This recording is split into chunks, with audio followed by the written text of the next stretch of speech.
बिस्मिल्लाहिर्रहमानिर्रहीम, अस्सलाम वालेकुम। मैं हूं फ़हीम अख्तर, एक और नए व्लॉग के साथ हाजिर खिदमत हूं। नाज़रीन, आज चेयरमैन पाकिस्तान तहरीक इंसाफ इमरान खान और शाह महमूद कुरैशी साहब को एक बड़ा और अहम रिलीफ मिला है। साइफर केस जो कि इस्लामाबाद के जज हैं, जज अबुल हसनात जुल्करनैन साहब, वो बड़ी तेज़ी के साथ और बड़ी स्पीड के साथ इमरान खान और शाह महमूद कुरैशी के खिलाफ ट्रायल को जो है वो तेज़ किए हुए थे। और chief justice Islamabad high court ने भी, यानी जस्टिस आमिर फारूक साहब ने भी उनको अपने जो सिंगल बेंच है उसमें फैसला दिया कि 4 हफ्तों के अंदर इस केस को और इस ट्रायल को कंक्लूड करें। आज वो सब खत्म हो चुका है। आज इमरान खान और शाह महमूद कुरैशी को जो सजा सुनाने की ख्वाहिश थी, जल्दी सजा सुनाने की ख्वाहिश थी, वो अब कह सकते हैं कि मनु मट्टी के नीचे जो है वो दब गई है। और इस्लामाबाद हाई कोर्ट के जज जस्टिस मियां गुल हसन औरंगजेब और जस्टिस सुमन रिफत इम्तियाज साहबा ने एक बड़ा और तारीखी फैसला दिया है और अब तक होने वाला जितना भी ट्रायल है उसको गैर कानूनी करार दे दिया है। जेल में ट्रायल को गैर कानूनी करार दे दिया है कि जो इमरान खान और उनके ऊपर हुआ है वो गैर उसको कलअदम हो चुका है। इमरान खान साहब की और शाह महमूद कुरैशी की जो दरखास्तें हैं उनको मंजूर कर लिया है और chief justice of Pakistan, chief justice of Islamabad high court justice Aamir Farooq के फैसले को गैर कानूनी करार दे दिया है। इसका इमरान खान साहब को क्या फायदा मिलेगा, हुकूमत के लिए क्या झटका है, उसके हवाले से तफसील आपको बताएंगे। नाज़रीन, इस्लामाबाद हाई कोर्ट इस वक्त आप कह सकते हैं कि तहरीक इंसाफ के ऊपर जितने मजालिम या फिर जितनी उनको इंतकामी कार्रवाइयों का सामना है, आप उसे कह सकते हैं कि वो एक कानूनी जो सपोर्ट है हुकूमत को अगर इस्लामाबाद हाई कोर्ट से कहीं मिल रही है तो गलत नहीं होगा। पीटीआई के ऊपर जितनी भी एक्टिविटीज चल रही हैं, चेयरमैन पाकिस्तान तहरीक इंसाफ जेल में है, पीटीआई के vice chairman Shah Mahmood Qureshi jail में है, या फिर इस्लामाबाद की सराउंडिंग के अंदर से जितने भी तहरीक इंसाफ के रहनुमा गिरफ्तार हुए हैं, उन सब को कहीं से भी रिलीफ नहीं मिला इस्लामाबाद हाई कोर्ट के chief justice, Islamabad high court के चीफ आमिर फारूक साहब की अदालत से। चेयरमैन पाकिस्तान तहरीक इंसाफ इमरान खान साहब के ऊपर साइफर केस का मुकदमा दर्ज किया जाता है और इस मुकदमे के अंदर यह कहा जाता है कि इमरान खान साहब ने ये बातें करके पाकिस्तान को बतौर रियासत नुकसान पहुंचाया है और इसलिए इनके ऊपर साइफर एक्ट के तहत जो मुकदमा है वो बनाया जाता है। जो दफात लगाई गई हैं तहरीक इंसाफ के वकला के मुताबिक, उसमें इमरान खान साहब को और शाह महमूद कुरैशी को या उम्र कैद हो सकती है या फिर फांसी हो सकती है। बड़ी सीरियस किस्म की दफात जो है वो लगाई गई हैं। लेकिन शुरू दिन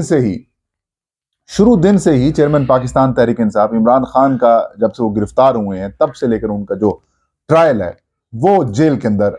किया जा रहा है, अटक, और उसके बाद फिर जो जेल अडियाला में उनको मुंतकिल किया गया और उसके बाद इनका ट्रायल जो है वो शुरू कर दिया गया। और पीटीआई ने इस्लामाबाद हाई कोर्ट का दरवाज़ा खटखटाया, एक दफ़ा नहीं कई दफ़ा दरवाज़ा खटखटाया, लेकिन इस्लामाबाद हाई कोर्ट के चीफ जस्टिस आमिर फारूक साहब ने फैसला महफूज किया और फैसला महफूज करने के बाद लगभग 1 महीने बाद जब इस फैसले को सुनाया तो इस फैसले को सुनाते हुए कहा कि जो जेल का ट्रायल किया जा रहा है वो कानूनी है और वो बिल्कुल दुरुस्त है। तहरीक इंसाफ ने, या यूं कहें कि पीटीआई चेयरमैन इमरान खान साहब के जो वकील हैं सलमान अकरम राजा साहब, उन्होंने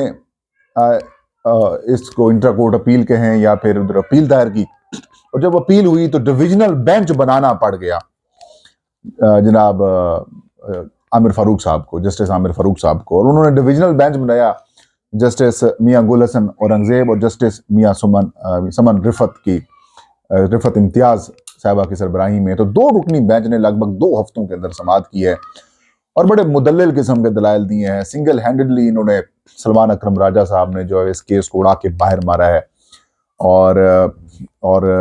दोनों जज साहिबान ने भी, मोअज़्ज़ज़ बेंच के मेंबरान ने बारीक बीनी से केस को सुना। अटॉर्नी जनरल ऑफ पाकिस्तान इसको काबिल समाअत होने के ऊपर एतराज़ दायर करते रहे, उनके ऊपर बार बार एतराज़ करते रहे।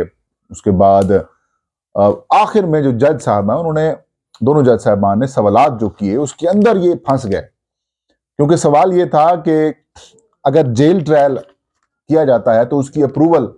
सिर्फ वजारत कानून नहीं देती बल्कि उसकी अप्रूवल वफाकी हुकूमत यानी कि कैबिनेट देती है। जो 29 अगस्त को ट्रायल किया गया या उससे मामला किया गया, क्या उसकी कैबिनेट ने अप्रूवल दी है? इसका जवाब नहीं था। उसका रिकॉर्ड मंगवाया गया, रिकॉर्ड में नहीं था। फिर 15 अगस्त को एक नोटिफिकेशन कर दिया जाता है वजारत कानून की तरफ से और उसकी कैबिनेट की तरफ से अप्रूवल ले ली जाती है। तो अब ये तासुर दिया जा रहा था कि शायद 15 अगस्त से पहले वाला जो ट्रायल है उसको इलीगल है, या यूं कहें कि अपने हाथ काट कर वफाकी हुकूमत ने दोनों जज साहबान के सामने पेश कर दिए। तो कहानी यहां पर ही खत्म हो गई थी। इसका मतलब यह था कि जो पहले अप्रूवल्स ली गई हैं, जो पहले नोटिफिकेशन जारी किए गए हैं, वो तो उस दिन उन्होंने मान लिए थे कि भाई वो गैर कानूनी है। और जो आज फैसला तहरीरी तौर पर जो 3 सफ़ात के ऊपर मुश्तमिल फैसला आया है, उसका लुबे-लुबाब यही है कि जो साइफर केस का ट्रायल अब तक हुआ है, मतलब इमरान खान साहब और शाह महमूद कुरैशी साहब के ऊपर जो फर्द जुर्म की कार्रवाई की गई है, जो इल्ज़ाम लगाया गया है, जितनी भी समातें अडियाला जेल के अंदर या फिर जेल ट्रायल के अंदर हुई हैं, वो सब की सब गैर कानूनी हैं। अदालत ने कहा है कि अगर आपने जेल का ट्रायल करना भी है तो वो भी कानून के मुताबिक होगा और उसका प्रोसेस पूरा करना होगा। मतलब अगर कि गैर मामूली किस्म के हालात होते हैं कि आप एक मुलजिम को अदालत पेश नहीं कर सकते, क्योंकि फैसले में लिखा गया है कि जो जो जज है वो कानून उसको बाउंड करता है कि वो समात या फिर जो ट्रायल है वो कोर्ट के अंदर करें। और वैसे भी एक बात तय है कि अगर आप सच्चे हैं और आप मुद्दई बतौर मुद्दई FIA या फिर जो दीगर इदारे इसके अंदर शामिल है, मतलब वजारत कानून है, पुलिस हो गई, वजारत दाखिला हो गई, अगर ये लोग सच्चे हैं, वजारत खारजा इवन हो गई, और ये लोग सच्चे हैं कि इमरान खान साहब ने ऑफिशियल सीक्रेट एक्ट की खिलाफ वर्जी की है, इमरान खान ने पाकिस्तान के राज जो हैं अफशां किए हैं और वाकई पाकिस्तान के साथ गद्दारी उन्होंने की है, और आपके पास शवाहिद हैं और आप सच्चे हैं, और आप ये क्लेम कर रहे हैं कि जो FIR आपने खान साहब के ऊपर FIA ने की हुई है वो बिल्कुल दुरुस्त है और इमरान खान ने पाकिस्तान को नुकसान पहुंचाया है, या शाह महमूद कुरैशी ने नुकसान पहुंचाया है, या आजम खान साहब या फिर वो जो सेक्रेटरी खारजा थे या फिर जो एम्बेसडर थे पाकिस्तान के, वो ये समझते हैं कि उनके जो उनकी बयानात भी दिलवाए गए, अगर वो ये समझते हैं कि भाई जो सारे मामले हैं वो खान साहब सच्चे हैं, झूठे हैं और आप सच्चे हैं, तो भाई आप फिर इन कैमरा बंद कमरे के या जेल के अंदर के ट्रायल की बात क्यों कर रहे हैं? आप ओपन करें, जिसके अंदर सिविल सोसाइटी हो, जिसके अंदर वकला हूं, जिसके अंदर सहाफ़ी हजरात हूं, वो फिर देखें, कवर करें और फिर वो जज करें भी, देखें क्या बनता है, फिर उसकी रिपोर्टिंग भी हो कि कौन सच्चा है, कौन झूठा है, किसके वकील के दलाइल ठीक हैं, किसके अटॉर्नी जनरल के दलाइल खराब ठीक नहीं है, कौन गलत बात कर रहा है, जज की क्या लैंग्वेज है, जज की क्या बॉडी लैंग्वेज है, जज के क्या मामलात हैं, किस तरीके से वो फेयर ट्रायल हो रहा है या फिर नहीं हो रहा, क्योंकि कानून ये कहता है कि हर मुलजिम को फेयर ट्रायल का हक दिया जाएगा। आप वो ट्रायल भी इमरान खान साहब से और शाह महमूद कुरैशी से छीन रहे हैं। तो इस्लामाबाद हाई कोर्ट ने बुनियादी तौर पर इस्लामाबाद हाई कोर्ट के चीफ जस्टिस जैसे आमिर फारूक साहब को एक्सपोज किया है,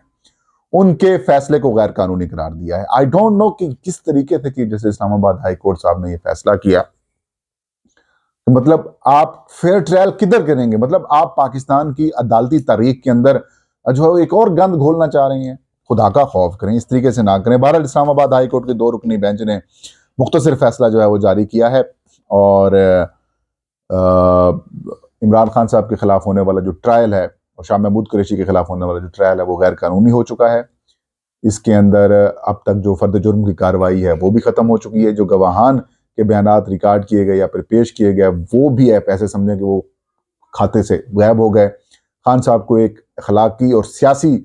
फतह हुई है इस फैसले से, लेकिन खान साहब का इस केस के अंदर ट्रायल होगा, वो जीरो से स्टार्ट होगा। अब देखते हैं कि वफाकी हुकूमत ऐसे हालात पैदा करती है कि खान साहब को वहां तक पहुंचाना मुश्किल होगा। मिसाल के तौर पर अभी आपने कुछ दिन पहले खबर भी सुनी होगी कि अडियाला जेल के बाहर से मतलब ये कि धमाका खेज मवाद जो है वो बरामद हुआ है। मतलब इस तरह का माहौल क्रिएट करेंगी या होगा, या फिर खुदा न खास्ता कि PTI के वर्कर्स के साथ इस तरीके से वहां पर उनको बाहर लेके आने की कोशिश की जाएगी तो हालात खराब हो जाएंगे, तो फिर माहौल बनाया जाएगा। अगर तो उन्होंने जेल के अंदर ट्रायल करना है, बसूरत दीगर इनको अदालत में पेश करना होगा। और मैं आपको फिर गारंटी से कह रहा हूँ कि इमरान खान साहब एक दिन बाहर आ गए, एक दिन बाहर आकर उन्होंने आकर अदालत के अंदर बेशक उनको गिरफ्तार करके पेश किया जाए, उधर आकर खान साहब ने कोई गुफ्तगू कर दी, कुछ सवालों के जवाब दे दिए, कोई उनकी वीडियो क्लिप बन गया, उनकी तस्वीर की जारी हो गई, अब तक की जितनी भी कार्रवाई की गई है इमरान खान और PTI के खिलाफ वो खत्म हो जाएगी, वो उसी दिन तबाह हो जाएगी। खैर,